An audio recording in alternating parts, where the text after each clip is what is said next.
Hi, everybody. Welcome back to another edition of VCTV with your host, Kyle Ellicott. We've got a fun episode, as always, here on VCTV for you. Today, May 19th, we're going to be jumping into early stage and seed investing. Now, this is an important topic we've continued to cover here on VCTV, and even more so this past week. We've seen a number of fundraising activities happen, not just in this first and half of the second quarter of 2021, but in this last week. Even last week before that, we talked about a number of early stage investments that were coming in along with new funds. But what does it all mean? Whether you're an investor looking to make investments in this space, either as a first-time angel, a traditional VC, maybe a family office or corporate, where do you start? Where should you be looking? Where are the opportunities? Or maybe you're looking to get into the investment game for the first time. That's what we're going to be sharing more about today. And you're an entrepreneur raising that first round. What should you know from how investors think and what they're looking at? We're going to talk all about that and much more here today on VCTV. But big thank you to the LATOKEN team and to Maria for making today's episode possible. Make sure to check us out on LATOKEN.com to hear from today's speakers and all speakers of the VCTV family. With that, again, I'm your host, Kyle Ellicott. We've got some great co-hosts with me today I want to introduce, and then we've got a special guest. And we'll continue from there. And with that, Ben, welcome back to the show. A little intro and a little background for everybody. Sure. Thanks for having me. Ben Narrison. I am a venture partner at NEA, but I'll actually give you guys some news because it's very relevant to the topic. NEA has asked me to raise a freestanding fund to do solely seed investing. So I'm going to spin out of NEA. NEA will anchor that fund and will return to my focus on seed. So prior to being at NEA for about 4 years, I was a GP at a smaller fund. And prior to that, I spent 8 years as a dedicated seed investor, having started one of the first institutional seed platforms in 2007. And before that, I was an entrepreneur for 25 years. So the entrepreneurial journey is sort of my entire life. Wow, congratulations. Very exciting news. It's super cool. I'm really excited and the response has been great. So I'm really happy so far. Well, you get another exciting response, little golf clap for you there. But do we have a name yet, or is it still stealth? Working title is actually, I should do a poll. Anybody that wants to throw your response to this in the chat. Right now, the working title is Purple Octopus, because I've always talked about the importance of diversity in entrepreneurs and that I don't care what you look like or where you came from. And one day I hope to fund a sentient and sapient purple octopus to show people it does not matter what you look like, as long as you're smart, driven, tenacious, with a great idea and a huge business ahead of you. So right now, that's what it is, but I'm getting mixed reviews, so I've got to decide whether to keep it. I'm in. This is awesome. Congratulations, Ben. Very excited. Thank you for sharing that with us today as well. Vic, welcome to the show. First time with us here on VCTV. A little intro, a little background. Yeah, thanks for having me and congrats, Ben. So I'm a partner at Dreamers, which is an early stage generalist fund here in LA. Most notable aspects that were co-founded by Will Smith and then a big Japanese soccer player named Keisuke Honda. Interesting thing is that they're actually both GPs, not LPs. Our capital base is all Japanese corporates. So Nomura, Shiseido, Mitsubishi, Dentsu, ASICS make up our LP base, all big corporations domiciled in Japan. We've been super active. We raised Fund 1 in November of 2018. So 2.5 years ago, we've done 65 deals. Fortunate to have gotten into some really good deals: Clubhouse, Dapper Labs, Elon's companies, The Boring Company, Neuralink, and a host of others. And then I got into venture, pretty traditional path, just coming out of my MBA. I joined a corporate venture fund that did a lot of insurtech and fintech, and then came over to Dreamers. And prior to my MBA, I had never I didn't know what a balance sheet was. I'd worked abroad, spent a little bit of time in the DR Congo, Uganda, and a couple of years in Haiti. And so, engineered a total career change to get into venture. So happy to be here. Well, happy to have you and welcome to an exciting journey. As not only we've all experienced, but as Ben already painted the picture of, it's fun nonetheless. And congratulations on the fund as well. And Adrian, welcome back to the show. A little intro, a little background. Hello, Kyle. Hello, everybody. Happy to be here again in the VCTV LATOKEN family. Exciting topic today. As usual, I'm Edwin Niculescu, serial entrepreneur and investor. My genius zones are marketing, sales, and business development, and I love keeping my hands dirty in these areas. Besides my advisory roles and board membership slots, I'm actively involved with CloudCoin Consortium. CloudCoin is a post-blockchain digital currency, Faster Capital, a Dubai-based accelerator and incubator for startups, Saga Global Ventures, which is our UK-based venture capital firm, and also I'm involved as a mentor in Richard Branson's Virgin Startups program in UK. Thank you for having me here today. Wonderful having all of you here today. And last but not least, Chris, welcome to the show. We know you have a presentation for us, so we're going to switch gears for just a moment here. I'm going to bring up Chris's screen. Chris, make sure you have your presentation ready. And again, you'll have 5 minutes on the clock. Chris is going to present his company to us as investors here on VCTV and to all of you listening and tuning in. Chris will have 5 minutes to do his presentation. We'll all come back to him afterwards with a piece of feedback or questions to learn more about his project as well. And then we'll get to a little bit more of what's happening in early stage. With that, Chris, floor is yours. Thank you. Thank you, Kyle. Thank you, and thank you for having me today. Really, so I'm based in Hong Kong. I'm French. I'm an entrepreneur. Very, very quickly, I think I'm going to just show you in 90 seconds what I do, right?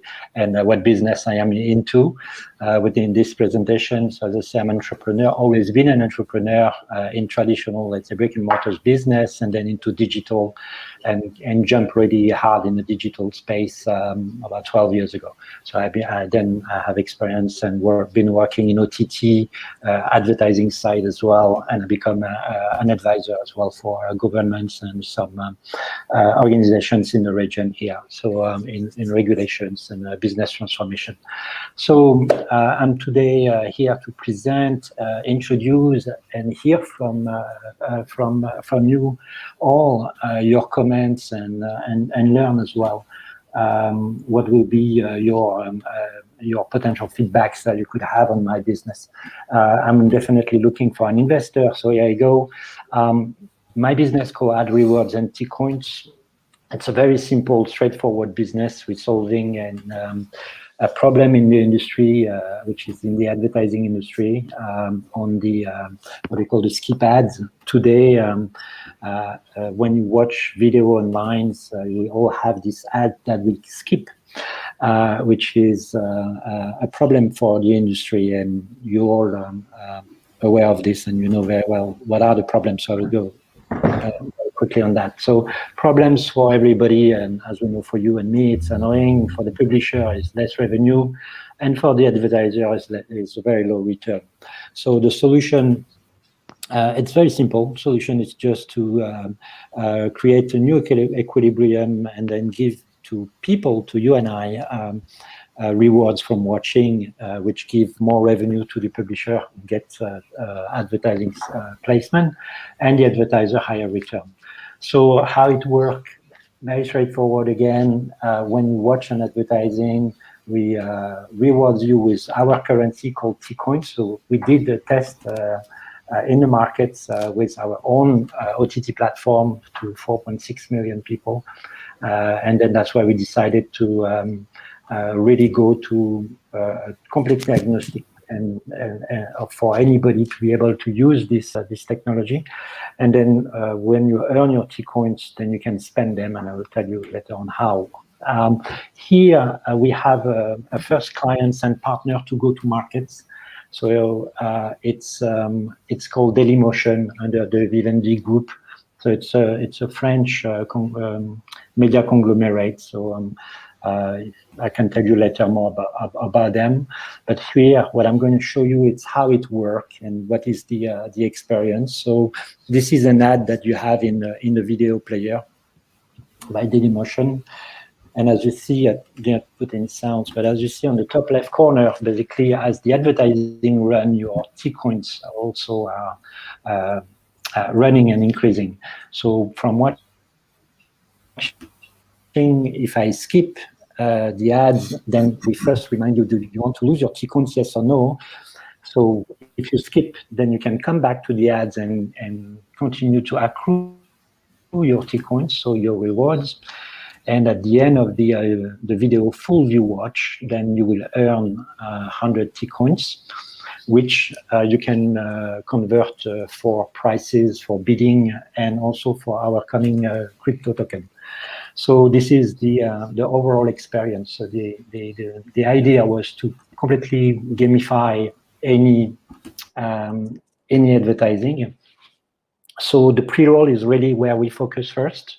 So Dailymotion is the technology that powered about 2,000 plus publishers globally, with 3.5 billion streams a month. This stream, 70% of these streams are not monetized today for all the problems that we know. And then, so that's where we're going today. So we are starting, and we are at the stage of integration and preparing the market launch now with Dailymotion. As I say, first clients with the support of multiple agencies, but mainly WPP and Spotex. And then phase 2, we have an API to go mainstream. So our solution will be really enabling any publisher through the current technology that is a regular standard called VAST, but I won't go much into detail. Our business, what we're looking at today with this first go-to-market customer that we focus with, it's Dailymotion incremental pre-roll. It's about 2 billion plus pre-roll available today. So pure incremental business for them, great. So we will see what is the response, but rollout schedule across multiple countries, starting from India, and then from India to the rest of the world, end up in the US. And in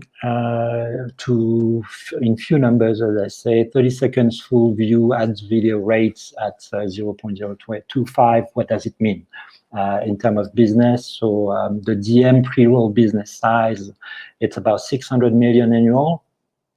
It will definitely take a certain period of time, so if even we can reach that number.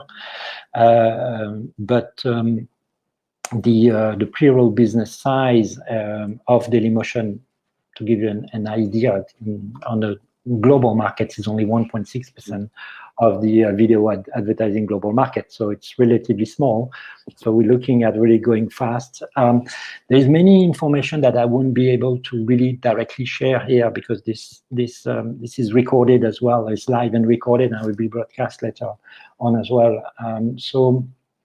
I hide some of the elements, but I can share with you later. 1 minute left, Chris. 1 minute left.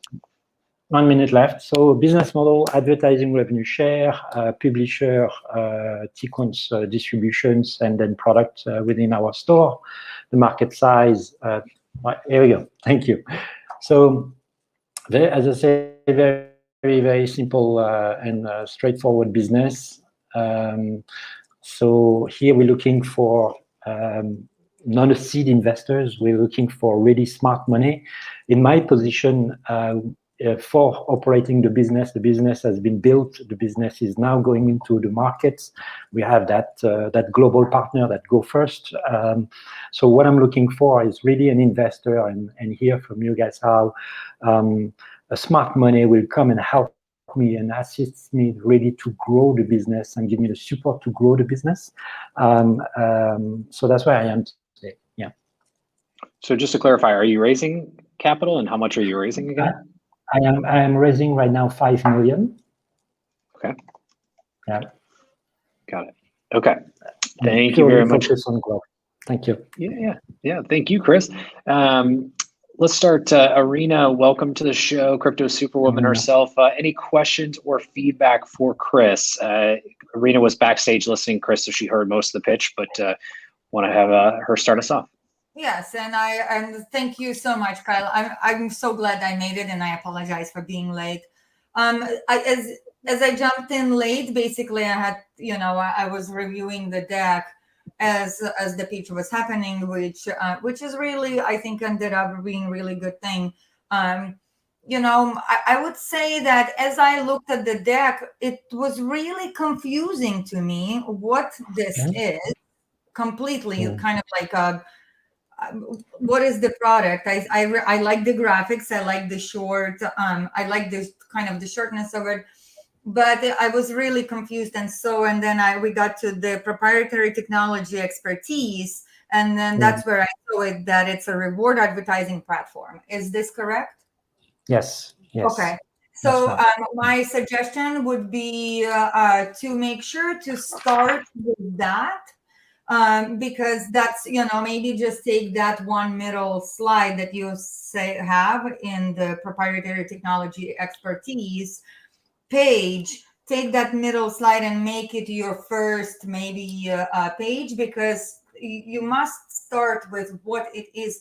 If I don't know what it is, I am just trying to figure out what it is. And then if I do, it makes it to where I have to scroll back up and try to figure out what all those things were, right? So, and that's already kind of, at that point, usually the investor would be already checked out, right? So that would be my feedback. And, I'd love to look at it a little bit closer. And if you would like to follow up offline, I'd love to learn more about it too, so I can understand it better and see if it's something that would work for me.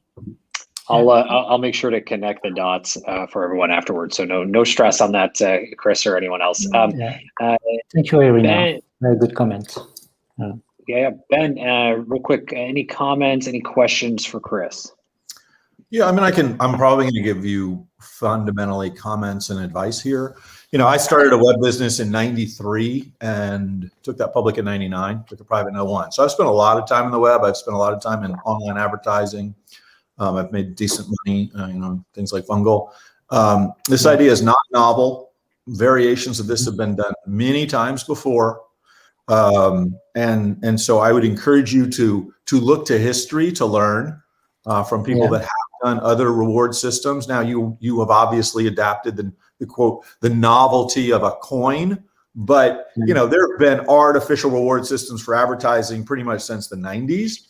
And so one of the things you pointed out is you wanted to find smart money that could help you grow. But, ad tech is a tough category to start with. And then to have a non-novel idea in such well-tread territory, I think that will be hard to get. Where you will get smart money, unfortunately, is when you crush it. So, I'd focus all your energy on execution, ramping revenue, landing clients to be able to prove this is a show, don't tell business, because you're not even live yet. So until you're live with the ability to show how you're going to acquire customers that are going to care, how you're going to acquire consumers that are going to use those coins that you can sort of manipulate as a virtual currency, I think the burden on you is quite high. And so I would encourage you to think about this as a business that you need to run on your own with whatever friends and family money you can scrape together until you pretty much need to be in a place where you don't need any money in order to raise money here.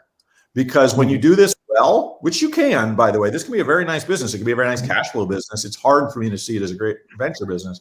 But the point when you're going to be able to raise, you won't need to, because you'll already be minting money, literally and figuratively. And that'll enable you to get a lot of interest. But without that sort of success, it's just hard for me to imagine who is going to return to a space that's been tried so many times.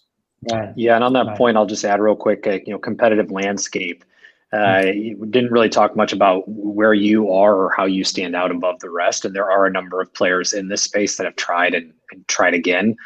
You also have Brave that has built in the, basic attention token, the BAT, which is trying to overcome all of this amongst any competitors. So to Ben's point on advice, I'll follow that. Is just, how do you fit amongst all of those as well, right? How do you look at and compare against someone like the Brave token, BAT, or Brave or others that have come before you and still exist? Because rewards is one of the biggest categories when it comes to blockchain and crypto and within the landscape. So it's something there. Just to add that, but I'll pause. Vic, to you. Any questions? Yeah, no, I mean, I think you all summarized a bunch of the comments and questions that I'd had. The other thing that I was thinking of is, just in terms of like what these reward amounts look like, it kind of reminds me of like Amazon's Mechanical Turk. I mean, I can't imagine these payouts are going to be that high, and there are plenty of other opportunities for consumers out there to go earn a couple cents, 50 cents, $1 here. But it's like, you look at the amount of time they have to spend, and at the end of the day, the more people people that the more interest and demand that comes in, it generally leads to a race to the bottom. So, you know, these rewards, advertisers, publishers are not going to start doing more the more demand comes in. So it's hard for me to see how like your revenue profile sort of scales. You know, I mean, look, I think Ben said it perfectly. Like this could be a massive business. You know, certainly on the lifestyle when it's just pumping cash flow, but in terms of venture scale, yeah, it's show not tell. So very much what he said. Yeah, I like to have a note on this because that's, I mean, it's not an overnight business, right? We build this over time because you could imagine it's not only the technology, it's also getting into the markets and having the relationships and the understanding of all the players that we could basically enable this. Now, what we did successfully in Indonesia for very small, 4.6 million people, is that we manage, like many people have been trying and many companies and have been trying to create a value, reward value based on the revenue, right? Supported by the revenue. It's a model that can't work. It will never work. So what we did very successfully is that basically we built a platform, a backend platform where the data that we have on the users was matching the merchants. And when we work with P&G, for example, we learned very early that their problems was they never want to have a discount on any product because you remove the face value of a product. So we end up to have basically over 700 merchants who were paying us to put prices. So, and then we went from cars to motorbikes to phones every day to win, which costs us zero, and we get paid from the advertiser side as well. So that's how we never use a cent on the dollar that we make from the advertising revenue to support basically the prices that we have in the platform. So that's basically one of the elements that we try to apply here. Thank you, Chris. Adrian, I just want to be conscious of time. So Adrian, any quick feedback or questions? And again, Chris, I'm going to connect you with everyone here today. So to do follow-ups one-on-one afterwards as well, to go deeper on some of these things. Adrian. I have a very simple question. If this project actually will have a coin, a token, why not the fundraising will be done to that token, actually? Because what I'm seeing lately, my mindset initially was connected to equity. I said, okay, equity is more available than tokens over time. But what we are seeing today is that there is a thinner and thinner line between equity and actually the tokens of the project. And when a token is launched, as an investor, you have a better liquidity than investing in equity where the return comes after a few years. Of course, there are two separate phases, but in the market, what I'm seeing and what I'm feeling, and I have these mixed feelings because my current feelings are different than the ones I had like 1 year ago. I would see the fundraising driven by the token itself. And it may work faster, better, and even I believe it can be done to LA token or at least start it there. So this is my feedback. I see the opportunity. The market is there. The pitch deck should be polished to catch the attention in 1-2 minutes, because otherwise you are losing the people. I'm a marketing guy, so I'm looking all the time at copywriting, at triggers, and at hooks. You need to hook investors, and after that to tell the story and to present the deal. And I would see a fundraising around the token itself. This is my feedback here. Thank you very much, Adrian, Vic, Irina, and Ben. Thank you all for the comments and feedback. Chris, real quick, a shout out to the audience of where they can find you and the company online to connect further as well. And then we're going to transition here. So just real quick, where can they find you online to connect? And then also where can they find the company?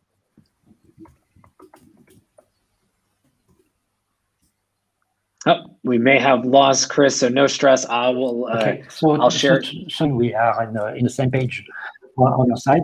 So it's easier. And then we have adrewards.com where you can have a look. Yeah, so without problems. And then my email is going to be shared. So it's very easy to find. Yeah, and christophershard.com. So, yeah. Wonderful. Thank you very much, Chris. Have a wonderful day, and thank you again for sharing your project with us. And look forward to the success as well as you continue. Thank you, Karen. Thank you, everyone, for the first comments. Are very, very precious to me. Thank you. Absolutely. All right, we're going to transition now to talking a little bit more about the early stage seed investment world that we all play in some way, shape, or form. Ben, I'm going to start it off with you. You've got a new fund, new year, new fund, all focused around seed. Talk to us about what's happening around seed right now from your perspective. Why are you getting so excited furthermore than you already have been about this area? Talk to us about what you're seeing. Well, you know, I started one of the first seed funds ever back in 2007. So seed has always been very close to my heart and has done very well for me. You know, I think my first fund, my first 3 years was 18x realized. So one of the things I've realized over time is the absolute best returns from a multiple standpoint come from getting in that very first round, you know, the pre-seed, the formation, the seed. And so from a financial opportunity set, seed is just exceptional. You know, particularly today, you're seeing a bunch of trends, right? Like I wrote a story 5 years ago that seed was the new Series A, and that has just become ever more true. You look at the PitchBook data for Q1 of this year, the average seed was $2.6 million. I mean, when I started doing seed, it was 500,000 to $1 million. Now they call that a pre-seed.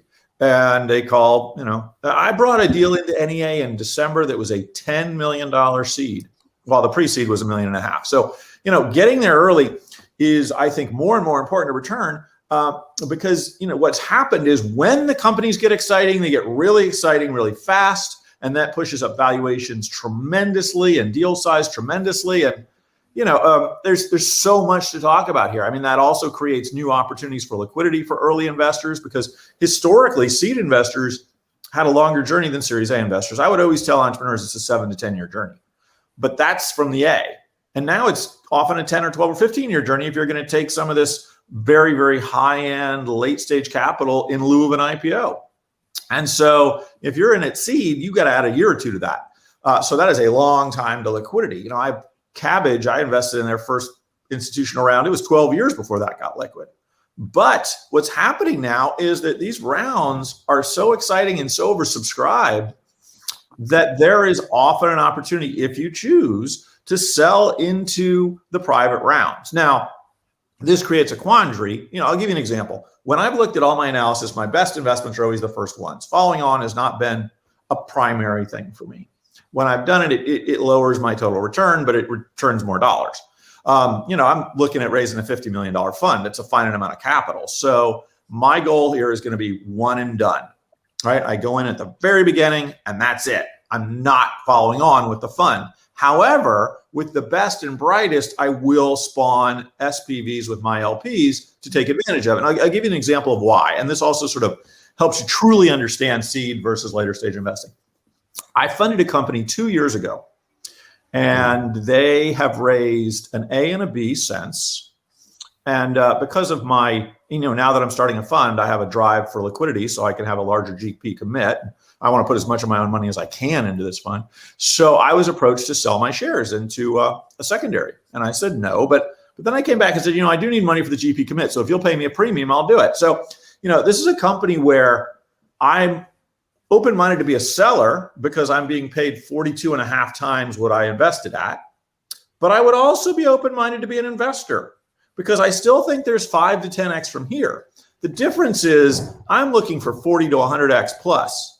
So if there's a 5 to 10x opportunity, that's a different sort of reality. That's a different sort of return. But I would be more than happy to write a very large check on behalf of my LPs into that round as long as they understood we were targeting a 5 to 10x return because different types of capital and different types of investments have different type of return. I'll make one last example of this to show you the other end of the extreme. At NEA, I wrote a $75 million check into a company called Divvy about 2 years ago. I think it was the post was released. It was about $700 million post, and they just sold for $2.5 billion to a public company last week. So, that one all in is probably closer to a 5X. But the thing is, while that normally wouldn't move the needle for me, on a $75 million investment, it actually matters a lot. But it is the place that gets me super excited to be in those early rounds, to get those 42 to 100 plus X's. And it's a wonderful, wonderful space. Last point, sorry, there's so much you could cover here. It is also the time when you really get to spend quality time with the entrepreneurs and can be somewhat formative in helping them develop their thinking and the way they're doing business. And I really enjoy that. I was an entrepreneur for 25 years. I'll die an entrepreneur. I just live vicariously through other entrepreneurs, and helping them is the best possible way to do that. I'm not a do what I say kind of guy. I'm a let me show you how I screwed it up so that you can hopefully avoid making the same mistakes. And that can be very rewarding. I had one entrepreneur tell me, because of something I found for him, we saved the life of his company. I've had many entrepreneurs tell me I've been material to their business, and that just makes me proud and happy. And I want to be proud and happy in my life. I've done well enough where I can afford to make that part of my focus. And you're bringing up a great point. I mean, as an entrepreneur, it's great to have your hands into the company and being able to be there supportive. And you've learned or paid to learn lessons before. Why not be able to share that further as well? And even the Divvy example, that's a short time frame, so different return, different risk appetite, and also a very short timeline compared to others, as you said in the journey, is now 10 to 12 to 15 years. It's a very different seed investment than any of us probably have either built or been a part of in years previously, to your point as well, Ben. And a lot of great information. I'm going to come back to you on one of those in just a moment. But before I do, Vic, Dreamers, you guys have looked at all kinds of companies that is a very large company in terms of valuation and stage today. So are you still looking at the early stage? And you've done 65, I believe, investments, you said. So what are you seeing? Are you looking at the seed stage? And if so, what are you seeing? What's getting you excited, similar to Ben's story that he painted as well? Yeah, so I think, I think we're living in bizarro world right now, is what I tell our Portco founders. And part of that comes from, obviously, valuations have never been higher. It's funny because every year I feel like VCs are complaining about this, and we continue to set new precedents. But I think the arrival of the hedge funds coming in and really, almost doubling down on what Masa and the Vision Fund had already done, and just really, every single day you read about a new financing from Tiger Global, D1, Dragoneer, et cetera. And what, I hate to use the word disrupting, but they're basically coming in and really showing that, like, these later stage investors, growth equity, there's not as much value add that they may be sort of pitching. And by that, you sort of get Tiger coming in and, literally dropping a term sheet and telling the CEO, fill in what you think the pre-money valuation should be. If we like it and if we agree, we'll sign it. That I've never heard of that before. And I can't imagine that's going to, keep happening. But to me, I just find that to be, totally crazy. And on top of that, they'll say, look, we don't even need a board director seat, but we're happy to be an observer. We just believe in you and your ability to manage this company into a great and massive business. And so that is sort of, forming this barbell effect where now, earlier everyone's going even more upstream. And as Ben had already articulated, seed is the new Series A. And now you're seeing a lot more competition, even at pre-seed, and folks that, were proudly never the first check in, are now, sort of setting up, especially prominent funds, or setting up their own scout funds just to sort of keep that lead gen and deal flow top of the funnel coming, keep that game strong. And so, yeah, it's wacky because we started off thinking that we were going to be a seed to be, at the latest stage, investor. And now we're, if we see something and it meets our sort of internal threshold in terms of return profile. So if we still think we can get a 10x, even if it's a unicorn already or greater than 10x, then we think we should likely hit that. And I think a lot of this comes from, just a lot like private markets tend to lag the public markets. And so now that we have $1.7 trillion, $2 trillion market cap tech companies, it kind of shows okay, the ceiling for how big a company can get is a lot larger than it ever used to be even 5 years ago, before there was $1 trillion company. And so And then you have, when you look at Coinbase and despite, what's going on now, but when they first came out and you have those equivalent outcomes where it can, a YC company 10 years ago can be a $100 billion company. I feel like early stage investors, these valuations are underwriting to these massive outcomes. And so, maybe with this recent pullback, both in the public markets and crypto, and maybe stuff will, slowly start to come back to earth. But, it's not even moonshots anymore that people are underwriting for. It's almost like, some of these can hit Mars. So we're just trying to stay along for the ride, figure it out.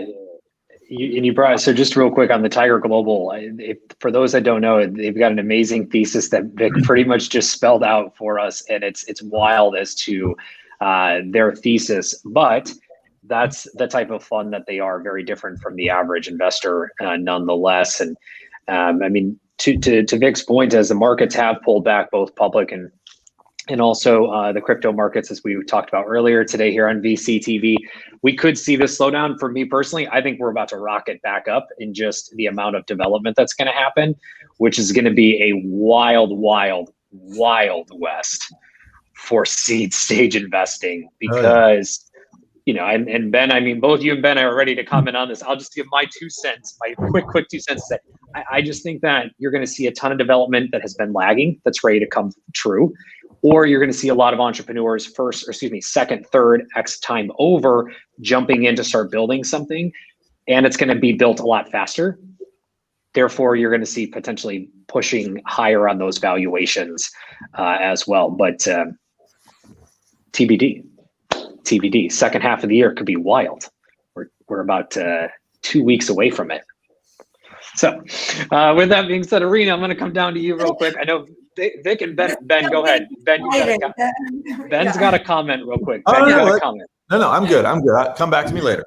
Okay, all right. Irina, give me your quick 2 cents. What are you seeing on the early stage side? I mean, I'm listening to you guys. Well, first of all, it's always seed. The size of the seed matters, right? And I agree with all of you guys that what's amazing about it is that it is the nurturing, and in order for a company often to grow, seed stage is the key spot for really making sure that you get involved with the proper VCs who understand that it's not just the money, but really, truly kind of fundamental ground. Because when you take the seed, it takes a lot of nurturing to actually get it to sprout. So, as I'm listening to you guys, I'm thinking that it really is truly most rewarding to be able to work with the early stage companies, because there's so much difference that can be made in such a tiny things like, just move the page of this to over there, because conceptually when you're talking about it, this, the fundamental blocks are there and available, and with expertise, they make huge difference in the world. And they're so emotional, I have not seen an emotional, kind of like, oh my gosh, I did not realize that was the thing in the D round. It's all about money and the business. So there's no kind of like a lot of learning and excitement, and there's no fundamental blocks. And so emotionally and financially, it is very rewarding to be that. And I agree with you. We are going to have some crazy second part of this year. I think all the realities up to now have not demonstrated to us how exciting it is. And we are going to the Mars, literally, maybe literally not this half of a year, but we are, there's no, moon is boring. We're Marsing, baby. We're going to Mars. And, just to sum that up, and my previous point too, and even on Vic's point around Tiger Global, there was a great article that spelled out a little bit of what Vic was referencing. And the key word that I picked up out of that as well, and have seen myself, is velocity. The amount of deals, the amount of companies raising in all markets, all industries, that velocity has been, I would argue, and I'm hoping Ben corrects me, but maybe not. It feels like this year here in 2021, we have been on a trajectory of velocity that most of us have not seen as investors, with the amount of deal flow that's available, and also that is being sent around as well, right? Incoming or inbound, pardon me, is the term there for those out there listening. But whether that continues at its rapid pace, to be determined. We also had some changes this year. Right now, we're seeing a lot more deals globally because of things like StreamYard and Zoom and other more virtual connections versus physical connections as well. But Ben, before you comment, because I know you've got like notes ready to just tear my comment apart, so I'm ready for it. But just one more person, Adrian. Quick view. What are you seeing on the early stage seed side? And then I'm opening the gates to Ben. Okay. What I'm seeing is big involvement from family offices. They were not so engaged in this early stage thing, but it looks like everybody wants to find the next big thing, especially in the tech world. From other investors, I'm seeing they want to involve in the pre-seed stage to see something which nobody else has access to. So a little bit of exclusivity. And also I see as a as a trend, especially from people with experience, they want more than ever not to involve just financially as an investors, but also to be advisors, to be mentors, and even to learn from the young startups, because the economy is moving so fast, and the experience you had like 10 years ago starts to become non-relevant. So to become even a savvier investor, you learn a lot from the startups you are investing in. You are mentoring them on a basics, but also you are learning from them on the little bits and pieces which are making the difference right now and will make the difference in the future. Pretty cool trends. Pretty cool. Absolutely. Ben, I'm going to open the floor to you in half a second. For everyone else, we're going to be coming around for closing thoughts. And in this closing thought, one or two industries that you are super excited about looking at around the early stage for those that are listening, and then where you can be found online. Just be conscious of everyone's time.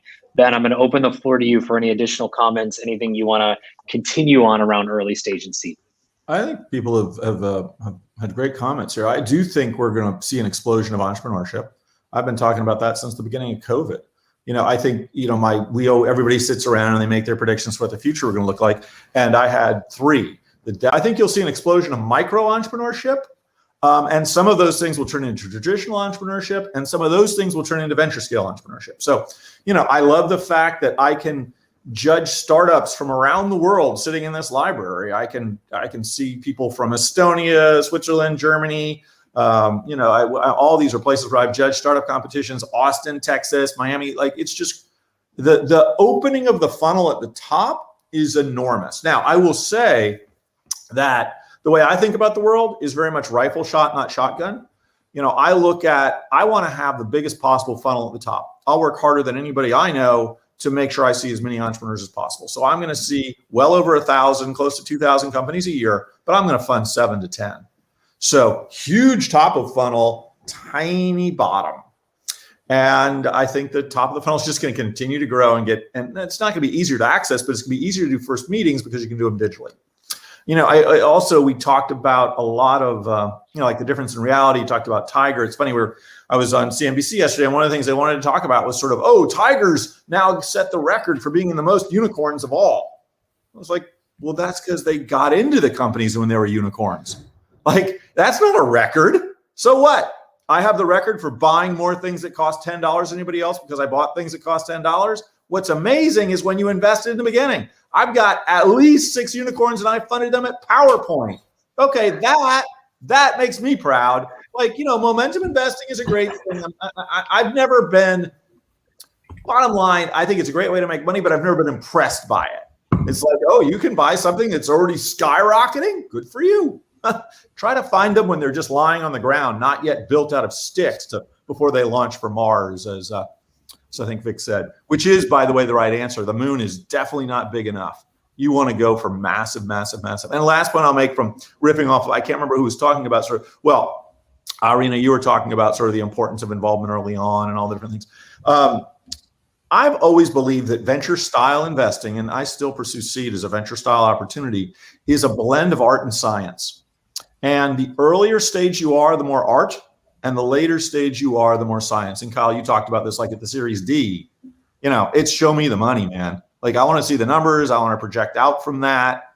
I'm not going to pretend that I went in and invested in Divvy in the Series C for $75 million. And I was like, I wonder if this will work. I mean, I think they went from 0 to $1 million in 6 months and 1 to 12 in the 6 months after that. I saw the kind of rocket ship that I love, but I love it even more when I can get there early. And the early part is a lot more art because you have a lot less to work with. You don't ignore the science. You don't ignore the diligence. You don't ignore doing the kind of work. My friend Gary from Canvas, he was a GP at Canvas with me. We were talking about the new fund. He's like, I like to say you're the guy that does seed with the diligence of a Series A.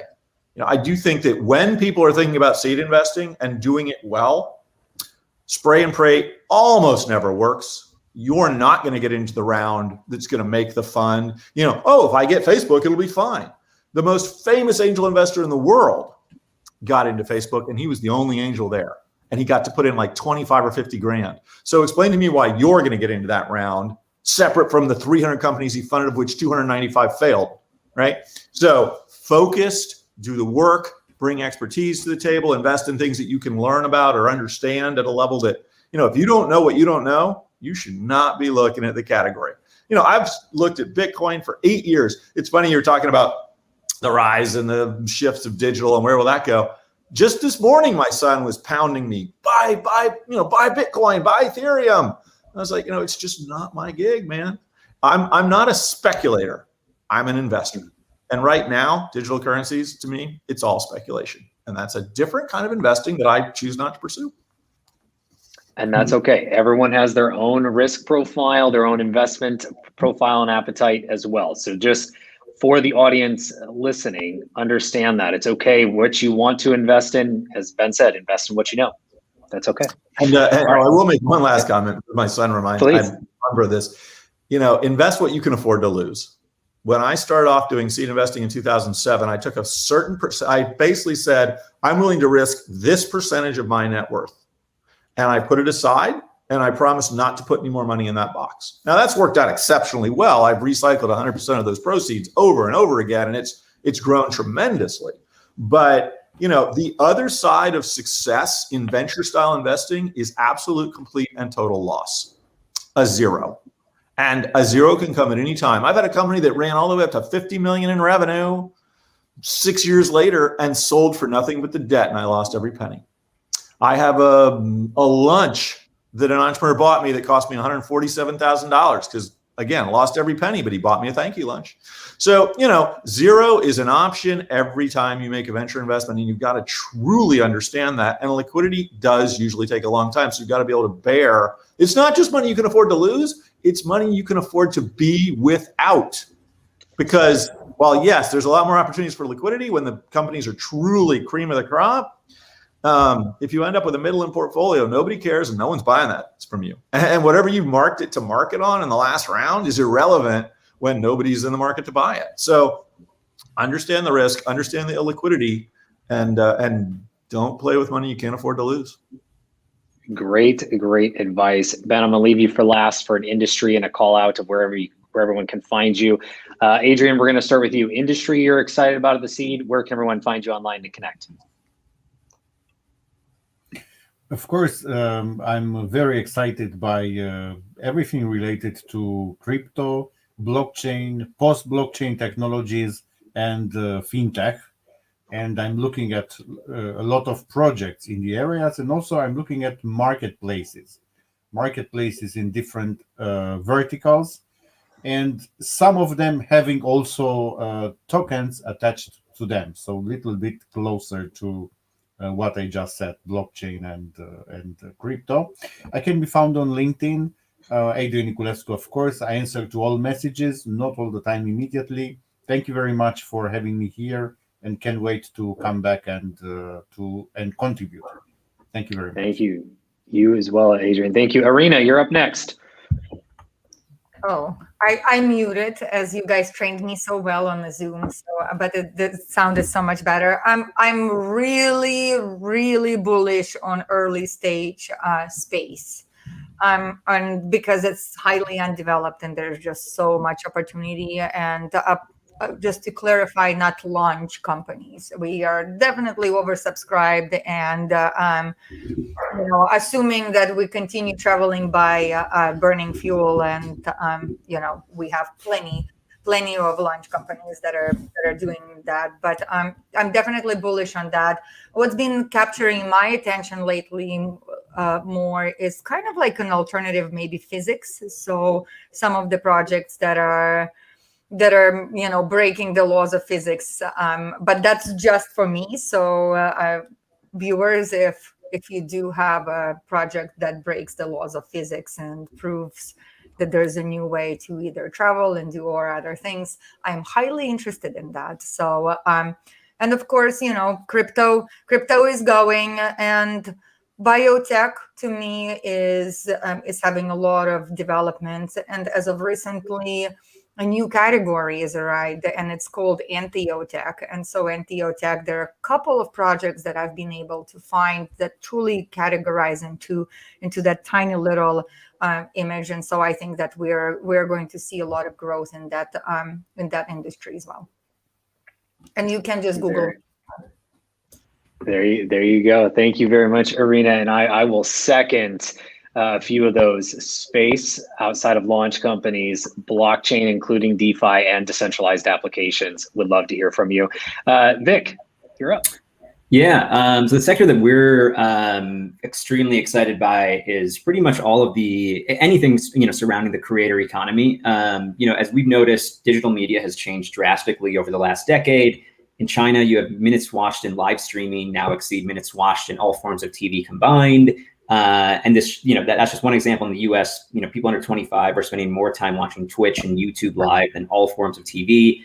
And so we think, or as we've seen, the shift in attention has basically created a new form of celebrity, the content creator. And they're grabbing all of the attention previously allocated to traditional media. And for those who are following the Discovery and Warner Media merger and how AT&T overspent a ton, and even going back to AOL Time Warner's $164 billion merger way back when.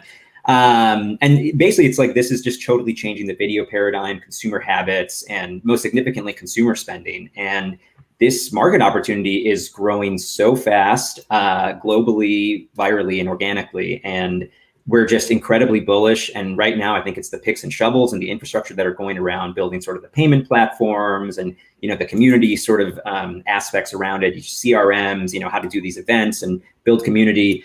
So we're still in the very early innings, but couldn't be more bullish on sort of that aspect. And and then to reach me, my email is vik@dreamers.vc, and we have a strong online presence. So thanks for having me, and it's been a pleasure. Absolutely. I will second the creators economy as well. Someone that does events all day, every day, I will second that very much so. So in addition to Vic, CC me, and I would love to hear from you as well. With that being said, Ben, close us out. Industry, where can it be found? As it says on my name tag there, anybody in the world can pitch me by video at pitch-ben.com. You give me a 1-minute pitch, I promise you a 1-minute response. I don't promise it'll be timely. I'm a little behind right now. And this is a nice filter. Also, I've changed my realities on LinkedIn a little bit. In the old days, I would only take a LinkedIn invitation and accept a connection from somebody I'd actually met. But under COVID realities where I'm doing things like this, I just accept them all. So if you send me a LinkedIn, I will accept it. In terms of categories, I am not a category focused guy. In working on the deck for my fund, I did an analysis because several LPs asked about where I've invested, and it is quite literally a patchwork. It's everything from marketplaces, fintech, devices, some med tech. I mean, so what I look for and have always looked for is entrepreneurs that make me say, wow. People, a great idea and a huge market if it works. I want big, uncapped upsides, and brilliant entrepreneurs find those and explain them. And maybe I never thought of them, or maybe I've thought about them a lot. I think it is important to have a prepared mind. I read constantly. I'm always trying to think about what could be next. But, yes, I'm interested in NFTs right now. I have an investment there that I think is pretty cool that's doing a lot of things for celebrities and sports teams, but called Genies, by the way, if anybody wants to look at it. Mary Meeker just led a very nice round for them at about a $400 million valuation.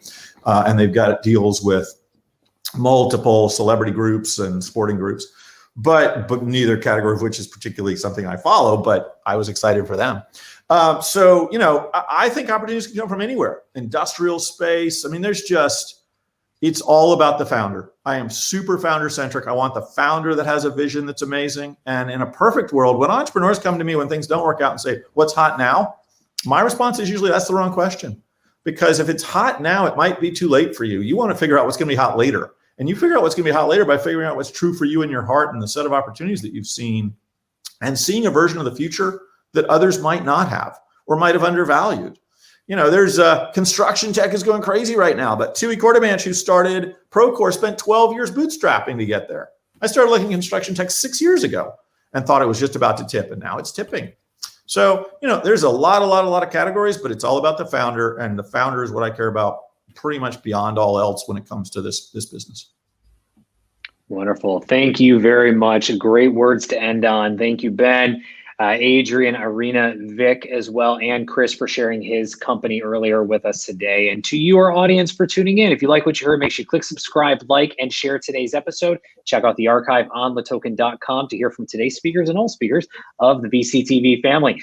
As we all mentioned, we can all be found 24/7, 365 online. So please do reach out. We would all love to hear from you in all different categories, including those that we mentioned as well. When you do reach out, make sure you add context, where you heard us, where you met us, and what you would like to continue the conversation about, so we can make it productive together. With that, everyone have a wonderful day. I'm your host, Kyle Ellicott, and we'll see you back here tomorrow for more VCTV. Take care, everybody. Thank you.